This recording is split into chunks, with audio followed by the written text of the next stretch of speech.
আগে আগে তো কইয়ালাইছি ভোটে গণনা দিন কি আশা করছিলেন? অঞ্জন দাস। বিষয়টা হচ্ছে নির্বাচনের আগের দিন 22 তারিখ বহিরাগতরা ব্যাপক হারে প্রবেশ করেছে। আমরা সব জায়গায় কথা বলেছিলাম যে বহিরাগতরা যেন প্রবেশ করতে না পারে। 22 তারিখ সন্ধ্যার পর অবাধে বহিরাগতরা প্রবেশ করেছে, 23 তারিখ সকালবেলা করেছে, নির্বাচনের পরিবেশটাকে সম্পূর্ণ প্রহসনে পরিণত করেছে।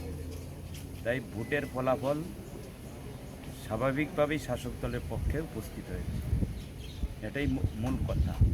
এছাড়াও নির্বাচনী কাজকর্ম সঠিকভাবে করা যায়নি, গণতান্ত্রিক পরিবেশ সেইভাবে ছিল। ঠিক আছে, কিছু কিছু জায়গাতে আমাদের সমস্যা হয়েছিল, যার পরিণতি আমাদের এই রেজাল্ট আর কি। একটু যার রেজাল্ট করেছি মোটামুটি ভালো রেজাল্ট করেছি। আপনার কি সেকেন্ড পজিশন আছেন? হ্যাঁ, সেকেন্ড পজিশন আছে। আর কই